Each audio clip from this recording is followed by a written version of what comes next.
துளாராசி.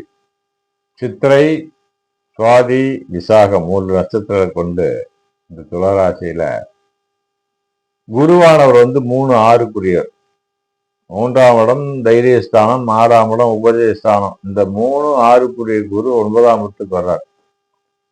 துளாராசிக்கு தான் 90% நல்லா இருக்குது அப்படின்னு சாஸ்திரம் சொல்லுது.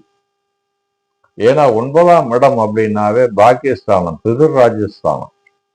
பாக்கியஸ்தானத்துக்கு வரக்கூடிய குரு என்ன பண்றார்? 3ஆம் இடத்தை பார்க்கிறார்,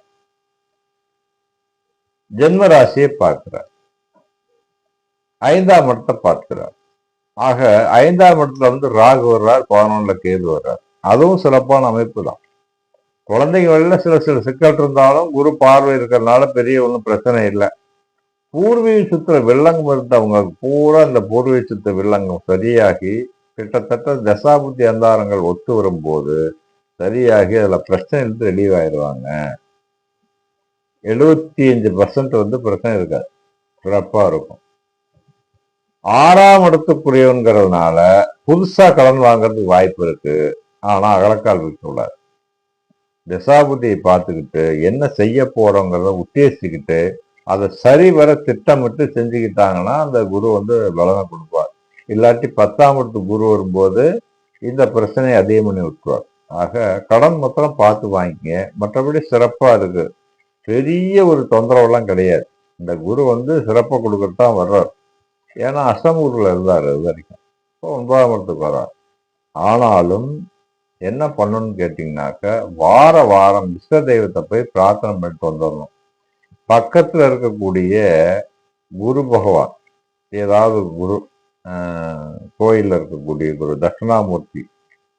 தட்சிணாமூர்த்தியை போய் வழிபடுறது ரொம்ப சிறப்பு. தட்சிணாமூர்த்திக்கு என்ன பண்ணணும்னா நிறைய பேர் தெரியறதில்லை. கொண்டைக்கடலை மாலையா போடக்கூடாது, கொண்டைக்கடலை வச்சிடணும்.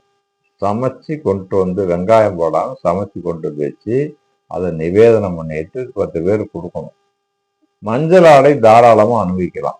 மஞ்சள் ஆடை அனுபவிச்சு அவருக்கு மஞ்சள் நிற பூக்களால் அர்ச்சனை பண்ணலாம். இல்லைட்டு முல்லை ரொம்ப சிறப்பு, அர்ச்சனை பண்றது ரொம்ப விசேஷம். குழந்தைகளுக்கு தேன் மிட்டாய் வாங்கி கொடுக்கணும். சின்ன குழந்தைகளுக்கு தேன் மிட்டாய் வாங்கி கொடுக்கறது ரொம்ப சிறப்பு. அப்புறம் முந்திரி பருப்பு போட்டு ஏதாவது நிவேதியம் பண்ணி அதை குருவானுக்கு நிவேதனம் பண்ணிட்டு வர்ற குழந்தைகளுக்கு சிறார்களுக்கு கொடுக்கலாம். சிதறு தேங்காய் இருக்குல்ல, அதை குரு பகவானை 9 முறை சுத்தி கொண்டாந்து சிதறு தேங்காய் உடைக்கிறதும் சிறப்பு. ஆக இது சிறப்பான வழிபாட்டு முறை. ஆனா ரொம்ப சிறப்பா இருக்கு. உங்களுக்கு புதுசா வண்டி வாங்குவாங்க, புதுசா இடம் வாங்குவாங்க, வீடு வாங்குவாங்க, புதுசா வீடு கட்டுவாங்க. கல்யாணம் இல்லாதவங்களுக்கு கல்யாணம், குழந்தை இல்லாத குழந்தை, கல்யாணம் பண்ணி பிரச்சனையா இருக்கவங்களுக்கு கொஞ்சம் ரிலீவ் இருக்கும். இந்த வருஷம் ஜாதகத்துல நல்லா இருக்குது அப்படிங்கிற பட்சத்துல ஒன்றும் பிரச்சனை இல்லை. ஜாதகம் கொஞ்சம் சரியில்லாமல் இந்த வருஷம் ரிலீவா இருக்கு. ஏதாவது தீர்வு கிடைக்கும். யோசனை பண்ணி அந்த தீர்வை சரி பண்ணிக்கணும். நம்ம தான் சரி பண்ணிக்கணும். மனைவி மக்கள்கிட்ட கொஞ்சம் ஜாக்கிரதையா பேசணும், எச்சரிக்கையா இருக்கணும். உடன் பிறந்த சகோதர சகோதரிகளுக்கு ஏதாவது உதவி பண்ண சொல்லி சாஸ்திரம் சொல்லுது. ஏன்னா பார்க்கறது 3ஆம் இடத்தை பார்க்கறதுனால அவங்களுக்கு ஏதாவது பிரச்சனைனா உதவி பண்ணணும். ஏழை குழந்தைகளுக்கு செருப்பு வாங்கி கொடுக்கறது ரொம்ப விசேஷம். அதே மாதிரி ஒரு குறைஞ்சபட்சம் ஒரு 5 குழந்தைகளுக்காவது 3 குழந்தைகளுக்காவது புஸ்தகம் வாங்கி கொடுத்து யூனிஃபார்ம் வாங்கி கொடுத்தீங்கன்னா ரொம்ப சிறப்பான பரிகாரம். வாழ்க்கையில் நல்ல முன்னேற்றம் கிடைக்கும். எதிர்பார்த்த உத்தியோக மேன்மை கிடைக்கும். தொழில் நல்லா இருக்கும், வருமானம் நல்லா இருக்கும். அதே மாதிரி யூடியூபர்ஸோ இல்லை சினிஃபீல்டில் இருக்கிறவங்களோ இல்லை நாடகம் நடிக்கிறவங்களோ இவங்களுக்குலாம் ரொம்ப ரொம்ப ரொம்ப அற்புதமா இருக்கு.